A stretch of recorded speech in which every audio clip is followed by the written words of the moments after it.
दोस्तों, मैं अपने वीडियोस में बार बार एक ही चीज कहता हूँ, एक ही चीज को दोहराता हूँ कि जब तक आपके पास किसी भी खबर की प्रॉपर फैक्ट्स नहीं है, उसकी सही जानकारी नहीं है, तब तक आप उस खबर को अपने चैनल पर दिखाने की कोशिश मत करो। अगर आप किसी खबर को लेकर कंफर्म नहीं हो कि इसे दिखानी चाहिए या नहीं दिखानी चाहिए, उसके ऊपर आपको संदेह है, तो आप बस इतना काम कर सकते हैं कि अगर आपके पास उसकी कोई प्रॉपर सोर्स है तो वो अपने वीडियो में दिखाने की कोशिश कर सकते हैं। उसका लिंक होगा या उसके स्क्रीनशॉट को लेकर आप उस पर्टिकुलर खबर को वहां पर दिखा सकते हैं। देखिए, इससे ये होगा कि आपके पास एक जेन्युइन रीजन होगा कि आपने इस खबर को इस सोर्स के माध्यम से दिखाने की कोशिश की है। तो उसमें यह होगा कि कल को आपके ऊपर कोई मुसीबत आती भी है तो आप ये बता सकते हो कि मैंने इस खबर को यहां से लेकर अपने चैनल पर दिखाने की कोशिश की थी, मेरा बस इतना ही काम था। और आप खबर को सिर्फ खबर की तरह दिखाओ, आप उसके ऊपर अपने पर्सनल ओपिनियन मत दो कि नहीं ये चीज ही हुई है, क्योंकि इससे क्या होगा कि कल को अगर वो मामला कहीं दूर चला जाएगा तो आप उसमें फंस सकते हैं और बहुत ज्यादा बुरी तरह से फंस सकते हैं। देखिए, बड़े बड़े मीडिया हाउसेस के पास क्या होता है, उनके पास बहुत सारे पैसे हैं, बहुत सारे वकील हैं, लीगल एडवाइजर्स होते हैं, उस तरह के लोग होते हैं। अगर उनके ऊपर किसी भी तरह की कोई प्रॉब्लम आती भी है तो उनके जो कानूनी सलाहकार होते हैं वो अपने लेवल पर उन सभी चीजों को सुलझा लेते हैं और इस तरह के कानूनी पचड़े में फंसने से बच भी जाते हैं। देखिए, ऐसे बहुत सारे यूट्यूबर्स हैं, पिछले एक महीने से लगातार उन्हें मुंबई की जो साइबर सेल की टीम है वो उन्हें अपने पास बुला रही है, उनके साथ पूछताछ कर रही है। इसका मतलब ये नहीं है कि उन्हें उठाकर जेल में डाल दिया गया है, उनसे पूछताछ की जा रही है, उन्हें समझाया जा रहा है, उन्हें फैक्ट्स के आधार पर समझाया जा रहा है कि आपने ये खबर गलत तरीके से दिखाई थी। इससे मुंबई पुलिस और महाराष्ट्र सरकार की जो छवि है वो आपने खराब करने की कोशिश की है। तो कई ऐसे यूट्यूबर्स हैं जिन लोगों ने वो फैक्ट्स देखे, जिसके बाद उन्होंने वीडियोस बनाए, अपने पोस्ट शेयर किए और वहां पर उन्होंने कहा कि हमसे गलती हुई है कि हमने मुंबई पुलिस और महाराष्ट्र सरकार की छवि को बदनाम करने की कोशिश की थी। अब उन्होंने ये बातें इसलिए कही क्योंकि उनके पास उन्हें अच्छी तरह से पता है कि उन्होंने जो खबरें दिखाई थी उसमें कोई फैक्ट्स नहीं था, उसमें सही जानकारी नहीं थी। उन्होंने सोशल मीडिया से लेकर इलेक्ट्रॉनिक मीडिया पर जो भी चल रहा था उन्हीं चीजों को अपने वीडियो में दिखाने की कोशिश की थी। देखिए, हम कोई कोर्ट कचहरी, पुलिस या जज तो है नहीं कि हमें कानून की सही जानकारी हो। हम वही खबरें दिखा रहे हैं जो सोशल मीडिया पर देख रहे हैं, और सोशल मीडिया पर बहुत सारे ऐसे यूट्यूब चैनल्स हैं जो खबरों को वेरीफाई नहीं करते हैं, खबरों की सही जानकारी नहीं देते हैं। हम सिर्फ एक जासूस बनकर अगर सारी खबरों को दिखाने लगे तो फिर जासूसों की और पुलिस वालों की जरूरत ही क्या रह जाएगी। तो इसी आधार पर कुछ दिन पहले यूट्यूबर और मॉडल साहिल चौधरी को भी गिरफ्तार किया गया था, जहां पर उन्होंने आदित्य ठाकरे जी और महाराष्ट्र के मुख्यमंत्री उद्धव ठाकरे जी को लेकर कुछ आपत्तिजनक बातें बोली थी, कुछ उनकी मिमिक्री करने की कोशिश की थी। तो मुंबई की जो साइबर सेल है उन्होंने साहिल चौधरी को उनके घर से गिरफ्तार करके वो मुंबई लेकर आए और उन्हें वो सारी चीजें बताई, सारी हकीकत समझाई कि आप गलत डायरेक्शन में जा रहे थे, आपने गलत खबरें परोसने का काम किया, हमारी इमेज के साथ महाराष्ट्र सरकार की भी इमेज को खराब करने की कोशिश की है। जिसके बाद साहिल चौधरी ने एक वीडियो रिलीज किया है जहां पर वीडियो में वो सीधे तौर पर ये कह रहे हैं कि मुझसे बहुत बड़ी गलती हो गई है और मैं आदित्य ठाकरे जी से भी माफी मांगता हूं कि मैंने उनकी छवि को खराब करने की कोशिश की है, और मैं बाकी लोगों से भी यही रिक्वेस्ट करूंगा कि आपके पास अगर खबरों की सही जानकारी नहीं है तो आप उस खबर को अपने वीडियो में दिखाने की कोशिश नहीं करें। देखिए, कोई भी खबर हो, हम उसे अपने इमोशन के आधार पर नहीं दिखा सकते हैं। उस खबर को आप तभी दिखाइए जब तक उसमें कोई फैक्ट्स ना हो। फैक्ट्स के आधार पर ही खबर दिखाएं, सही खबर दिखाएं, किसी को भी बेवजह बदनाम करने की कोशिश नहीं करें, क्योंकि सवाल तो कई खड़े होते हैं, इल्जाम भी कई तरह के लगते हैं। अब जैसे सुशांत सिंह राजपूत मामले में पिछले 3 महीने से इस देश की मीडिया लगातार ये खबरें दिखा रही थी कि सुशांत सिंह राजपूत की हत्या हुई है या संदिग्ध हत्या हुई है या उन्होंने आत्महत्या की है।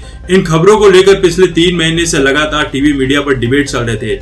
लेकिन अब क्या हो रहा है, जब से एम्स की रिपोर्ट आई है तब से लेकर अब तक जितने भी इलेक्ट्रॉनिक मीडिया हैं उन्होंने सुशांत सिंह राजपूत की खबर को दिखाना बंद कर दिया। अब वो किस खबर को दिखा रहे हैं, अब उनके पास एक नई खबर है। वो नई खबर है उत्तर प्रदेश के हाथरस की, जिस लड़की के साथ रेप हुआ था और जिसके बाद उसकी मौत हो गई।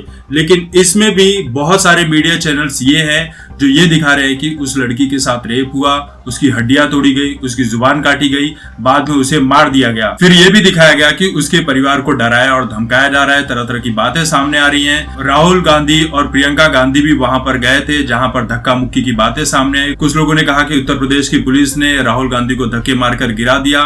कुछ लोगों का ये कहना है कि राहुल गांधी अपने आप गिर गए, वो नाटक कर रहे थे। फिर उसके बाद कुछ मीडिया चैनल्स वालों का ये कहना है कि रेप जैसी कोई बात ही नहीं हुई है, ये दो लोगों के बीच आपसी रंजिश का मामला था जिसके चलते कुछ मारपीट की घटना हो गई थी, जिसके चलते उस लड़की की मौत हो गई। ये भी खबर सामने निकल कर आई कि उस लड़की ने 3 बार अपनी स्टेटमेंट को बदला है। एक खबर ये भी निकल कर आई कि कांग्रेस की तरफ से उस लड़की को 50 लाख रुपए देने की कोशिश की गई और उसके भाई को भी नौकरी देने की बात कही गई है ताकि वो अपने बयान को तोड़ मरोड़ कर परोड़ सके।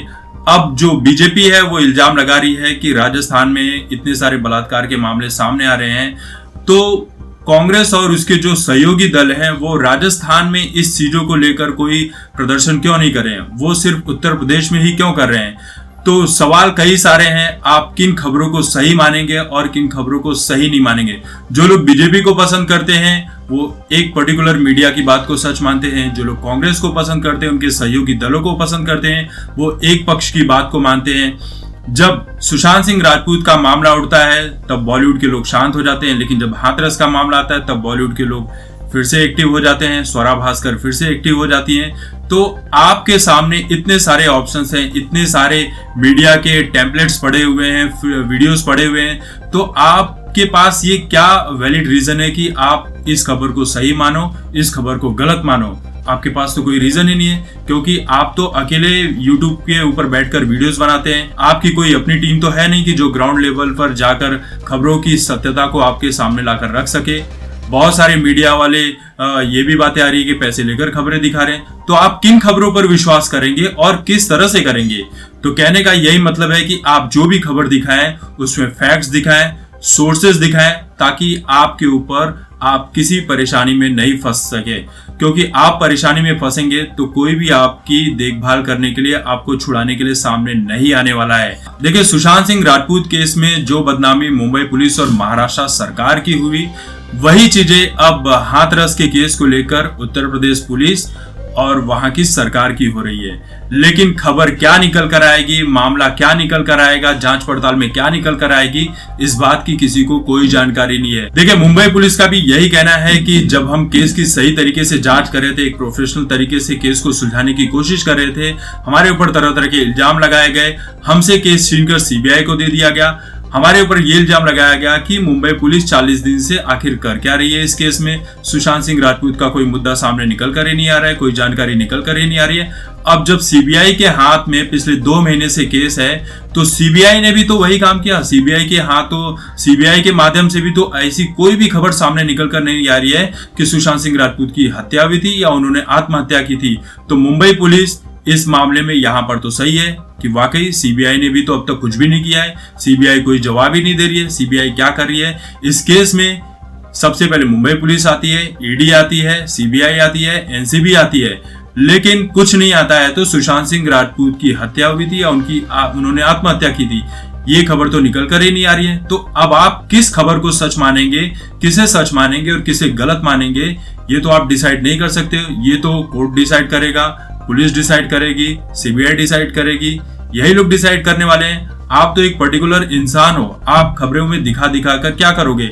आप फंस जाओगे। तो आपके जो सब्सक्राइबर है वो सिर्फ कमेंट कर सकते हैं, वो दिल्ली, कोलकाता, हैदराबाद से आकर आपको बचाने वाले नहीं है। वो सिर्फ आपके साथ कमेंट सेक्शन में आपके साथ खड़े हो सकते हैं। अब तो ये भी हो गया है कि बहुत सारे लोगों तक वीडियो पहुंचती भी नहीं है, तो बहुत सारे सब्सक्राइबर तो आपके वीडियोस नहीं देख रहे हैं, तो आपकी बातें भी नहीं सुन पाएंगे, वो आपके वीडियो को भी देखना नहीं पसंद कर रहे हैं। तो आप किसके सामने हाथ फैलाकर ये बोले जाएंगे कि भाई हमारी भी मदद कर दो? तो कहने का मतलब यही है कि वही खबर दिखाओ जो फैक्ट्स के आधार पर हो, सही जानकारी हो, सोर्सेज के आधार पर हो। बाकी अपना दिमाग लगाने की इसमें कोई भी कोशिश मत करो। तो दोस्तों, अब आप बताइए कि खबरें इमोशन के आधार पर दिखाई जानी चाहिए या फैक्ट्स के आधार पर दिखाई जानी चाहिए? आप कमेंट करके बताओ कि इस वीडियो को लेकर आप सभी की क्या राय है। तब तक देखते रहिए आपकी बात मुकेश के साथ। धन्यवाद।